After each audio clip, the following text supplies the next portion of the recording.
Oke, jumpa lagi di Bingal. Bingal is not a Go tutorial, hanya sekedar dokumentasi pribadi belajar Go. Nah, buat yang baru join mungkin bisa lihat series ini dari episode paling awal kita belajar tentang penerapan Richard Feynman Technique ya. Feynman Technique ini dia bilang kalau kita mau mempelajari sebuah topik, kita berusaha untuk menjelaskan topik yang kita sedang pelajari itu ke orang lain. Nah, kira-kira seperti itu. Kita udah lumayan jauh ya. Kemarin kita belajar tentang terakhir exercise di Fibonacci closure ini, maps dan juga slice panjang juga. Itu di bagian basics. Nah, ini kita akan lanjut mungkin recap sedikit ya tentang closure. Closure ini banyak dipakai di mungkin function-function yang singkat gitu ya. Misalkan ini saya sebenarnya nggak terlalu paham kenapa contohnya exercise-nya ini harus Fibonacci gitu. Tapi ya udahlah, nggak apa-apa. Kita bingung itu wajar. Dia bilang kan, closure is a function value that references variables outside its body. Dia akan punya ya sum masing-masing. Jadi postnya ini diassign di sebuah closure, closure-nya lalu punya lagi assign ke neck ini, sehingga masing-masing itu punya sum yang sendiri-sendiri gitu. Nah, selama postnya ini dipanggil, via loop ini, dia akan selalu mereference sum yang versi dia terus. Nah, dan sum yang initiate ini hanya akan dipanggil satu kali aja. Kira-kira seperti itu ya. Terus itu tentang Fibonacci. Congratulations. Kita akan berusaha menyelesaikan apa yang kita sudah mulai. Kita lanjut ke methods. Go doesn't have classes. Nah, ini penting ya. Di Go nggak ada kelas. Biar gitu kita bisa pakai methods on types, dia bilang. Jadi kalau ada type sembarang, kita bisa pakai methods. A method is a function with a special receiver argument. Nah, ini dia perkenalkan keyword baru namanya receiver. Apa itu receiver? Nah, ini dijelaskan. Receiver itu adalah sesuatu yang muncul di antara func keyword and the method name. Contohnya, the apps method has a receiver of type vertex name v. Jadi dia kasih kita receiver argumen ini, yaitu sesuatu di antara nama fungsinya dengan keyword func-nya ini. Nah, dia akan menjadi method dah gitu dong. Terus cara pakainya gimana? Nah, itu pakai titik ya. Ini jadi kita punya vertex 3,4, x-nya 3, 4-nya itu y. Kita udah belajar tentang struct literal ya. Dia akan bikin seperti ini. Ini sebenarnya sama kayak gini. X titik 2 ini sama nggak sih? Error nggak? Oke, aman ya. Nah, kalau ini kalau di dalam mungkin bahasa pengolahan yang lain, name argumen yang ada namanya. Jadi kalau dibalik-balik kayak gini itu sebenarnya sama aja. Selama ada namanya, dia x sama y-nya itu akan cenderung sama. Kita coba contoh di sini ya. Format printline p dot x v dot x. Nah, ini kita akan buktikan bahwa x-nya itu tetap 3 kalau saya panggilnya di belakang seperti ini. Ya kan, benar ya. Lalu katakan kita belajar latihan bikin method ya. Dia bilang, misalnya ini sebuah function biasa, di mana dia nggak ada returnnya. Lalu di sini kita print hi, variabelnya katakanlah name, string gini ya. Hi, name, ada tanda serunya lah. Misalkan ini kalau kita pakai function biasa.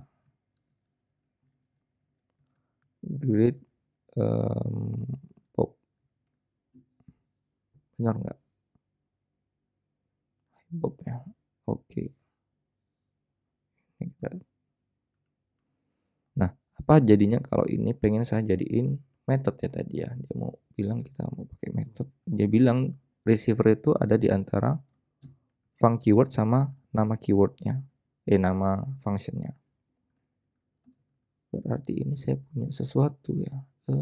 Katakanlah name. Ini berarti dia harus gitu kayaknya nggak bisa kayak gini ya. Dia nggak bisa pakai local variable gini.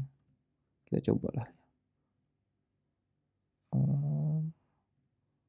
Berarti ini var name atau gini name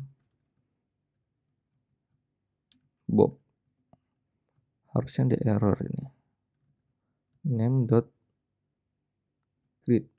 Nah, cannot define new methods on local type string. Nah, jadi data type yang di dalam receiver ini itu harus punya sebuah apa ya? Kita define dulu nih di sini. Misalnya name itu adalah string, alias saja gitu. Nah, di sininya itu ini name. Ya kan? Nah, ini harusnya ada error. Name.greet undefined, type string has no field or method greet. Oh, kita harus define juga. Ini kalau dia assignment kayak gini, dia mikir si name-nya ini ya Bob-nya ini tuh masih string. Berarti kita butuh define name ini ya. Supaya dia ngira kita punya data type yang lokal kan gitu ya. Bener nggak nih? Nah, kira-kira seperti ini ya. Itu tentang method. Kita lanjut. Methods are function. Remember, a method is just a function with a receiver argument. Sebenarnya sama aja kayak function dengan tambahan receiver. Dia bilang kayak gitu ya. Ini adalah absolute ya. Dia bikin ya biasa apa sih? Kayak nyari jarak antara x y-nya dengan pusat koordinat mungkin ya.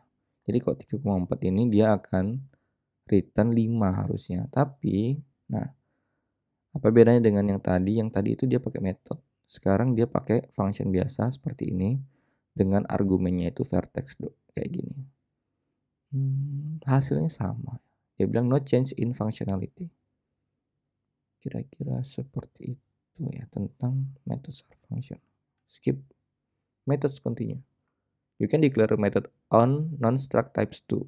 Nah, ini tadi kita udah contohkan ya. Kita kan nggak pakai struct, kita pakainya name yang tipenya string alias doang.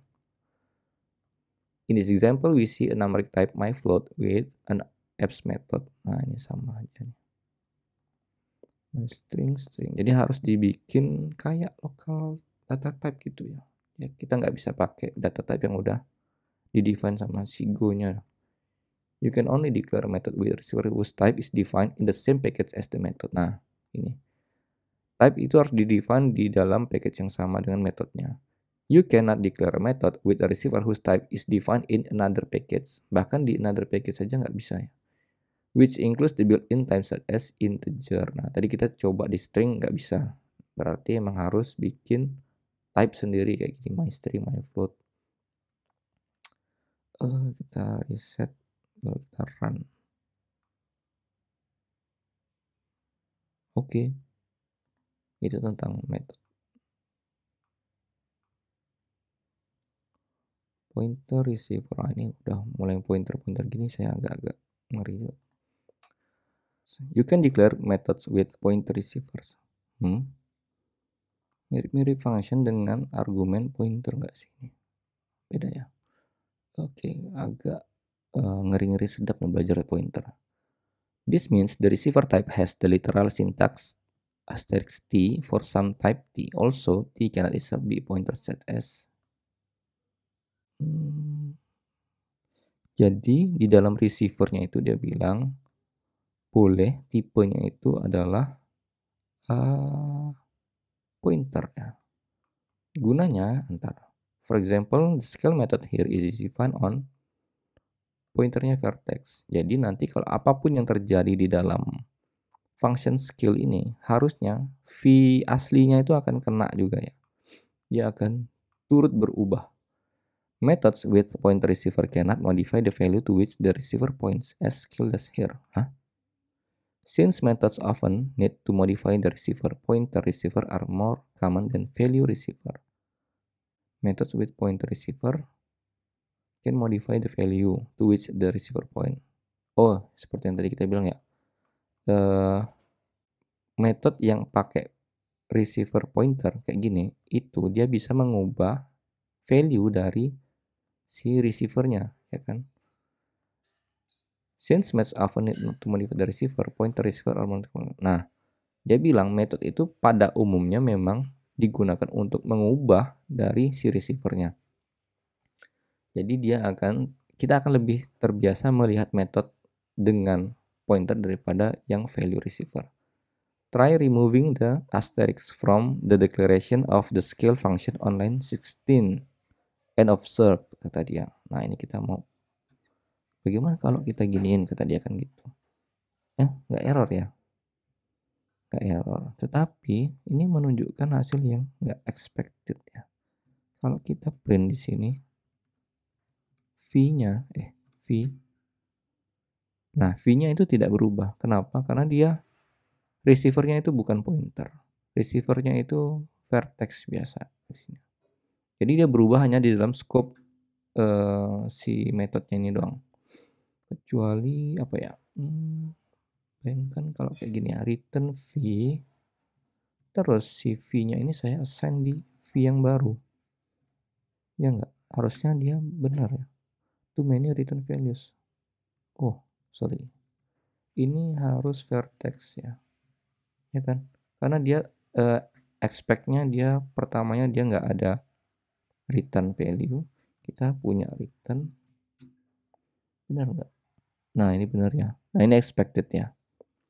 Setiap dia scale, dia return value-nya ke V-nya. Sehingga kita dapetin V yang baru, yang hasil dari scale-nya ini. Ya, dia tapi nggak mau kayak gitu katanya. Try removing the asterisk from subset. Oke. Ini agak berbahaya juga ya, karena kita kalau sekali salah, ya. Sekali salah, lupa ngasih asterisknya ini, dia behavior-nya, metodenya akan berbeda. Kita print dulu, balikin lagi. No value use as value. Oke, kita balikin dulu. Nah, ini expected. Kita lanjut ya, paragraf terakhir. With a value receiver, the scale method operates on a copy of the original vertex value. This is the same behavior as for any other function argument. Nah, dia bilang kalau tadi nggak pakai pointer, itu mirip-mirip behavior-nya function biasa aja.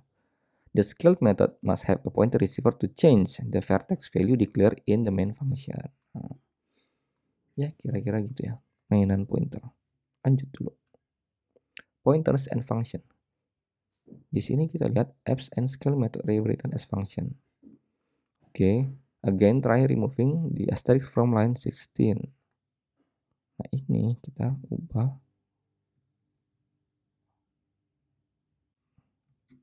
Ya, speknya apa? Cannot use V. Kenapa? Karena skillnya itu harus vertex, sedangkan dia kasih kita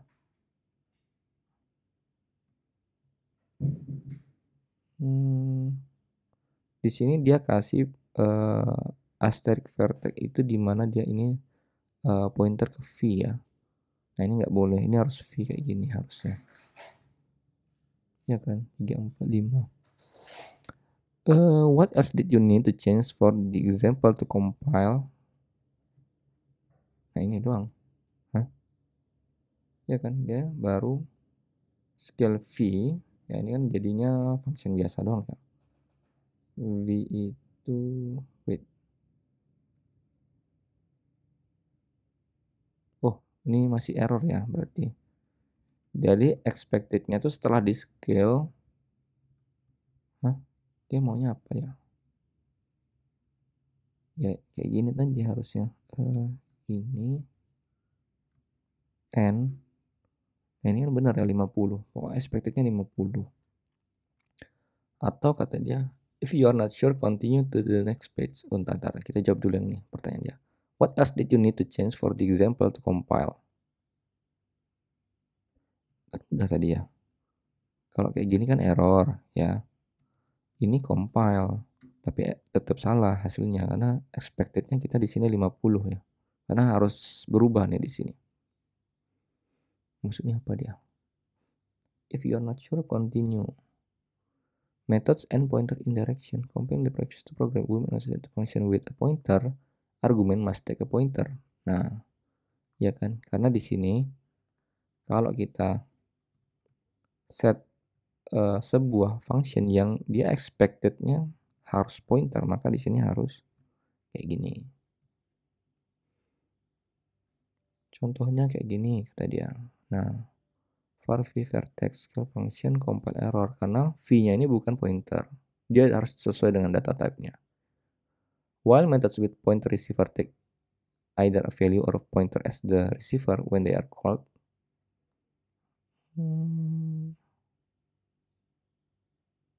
Oke, jadi P itu dia bisa kayak gini. For the statement v.scale 5, even though v is a value and not a pointer, the method with the pointer receiver is called automatically. That is, as a convenience, Go interprets the statements v.scale as maksudnya gimana nih? Kita reset. Jadi skillnya itu dia kan pakai receiver pointer ya kayak gini ya. Tapi dia ada bikin namanya skill function. Ini dia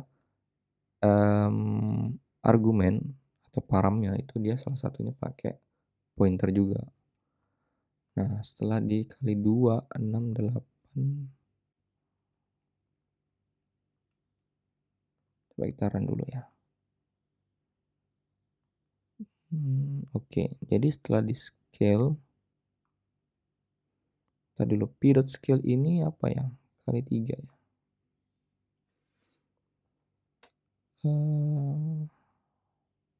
96. Dari mana ya 96? 24 kali 4 ya. Oke, jadi 2, 10. Oh, ini. Oke, jadi gini. Kita hitung dulu aja. V saat pakai yang method ya. Ini kan method ya. Ini method. Ini kita print dulu V-nya. V. Nah, dia akan tetap dia akan berubah. Tapi kalau dia pakai yang skill function ini, coba kita print V-nya ya. Lalu ini coba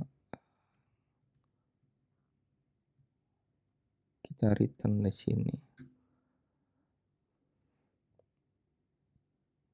Dia juga berubah ya V-nya. Karena dia sama-sama text pointer. Oke. Nah, di sini dia saat p.scale ini kita print ya. P.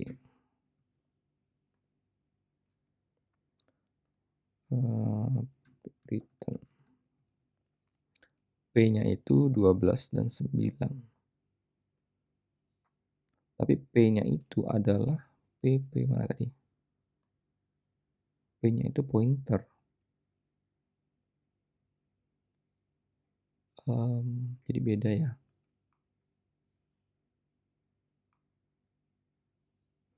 Ini kayaknya dia mau jelasin ini ya. For the statement v.scale 5. Mana sih? Oh, yang di atas. Ini. Dia bilang, even though v is a value and not a pointer, the method with the pointer receiver is called automatically. Jadi kita nggak perlu bikin sebuah variabel yang tipe datanya itu pointer di sini. Karena dia akan otomatis berubah juga sih. Ya kan? Dia otomatis bikin sesuatu yang expected lah.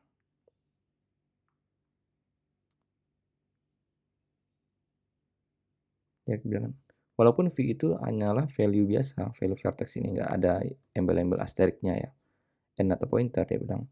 The method with the pointer receiver is called automatically. Kenapa? Karena interpret the statement as, nah ini mirip-mirip yang kemarin kita belajar ya, yang kalau misalkan dia itu pointer terus dikasih titik itu dia dianggap itu udah pointer gitu. Dia dia nggak akan mmm, dia nggak akan nyuruh kita bikin seperti ini ya. Coba, misalkan ini saya kopas. Nah ini itu sebenarnya sama kayak v titik doang gini ya. V titik ini sama kayak gini, dan kemarin kayak kita belajar yang ini ya. Jadi kalau ada sebuah pointer gini, nah itu tuh sama kayak kita panggil p dot gini. Kayaknya gini ya. Bisa salah, tapi mungkin itu yang saya pahami. Oke, kita lanjut dulu. Methods dan pointer indirection. Ada yang keduanya. The equivalent thing happens in the reverse direction. Function that take a value argument must take a value of that specific type.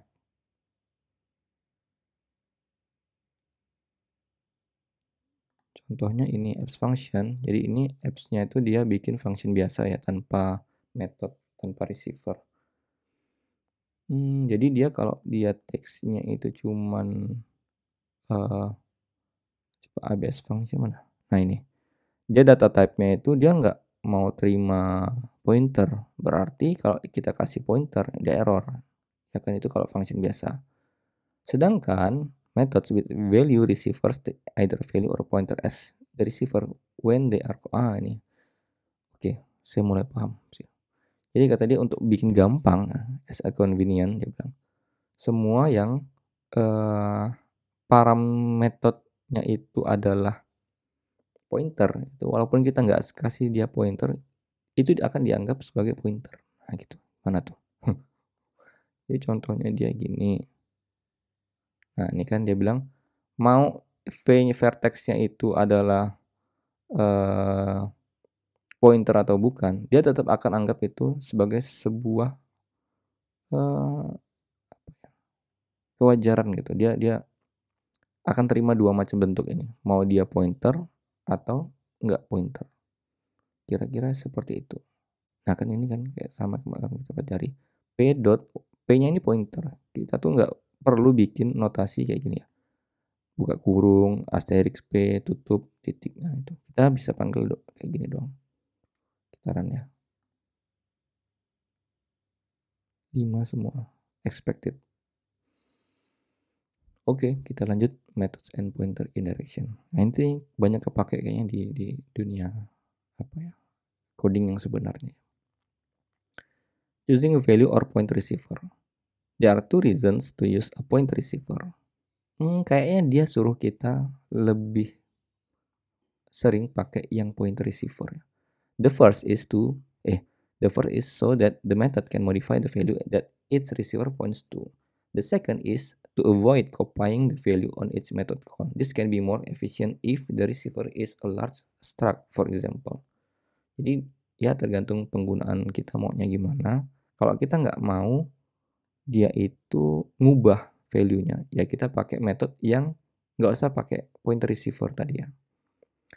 In this example, both scale and apps are method with receiver type vertex, even though the apps method need not modify its receiver.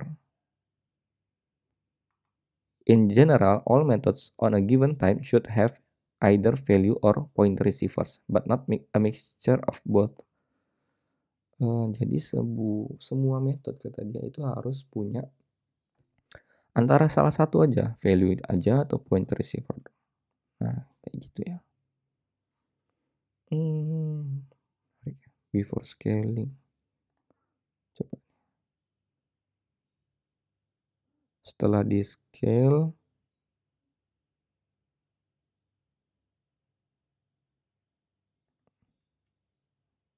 oke, dia akan sama-sama naik ya.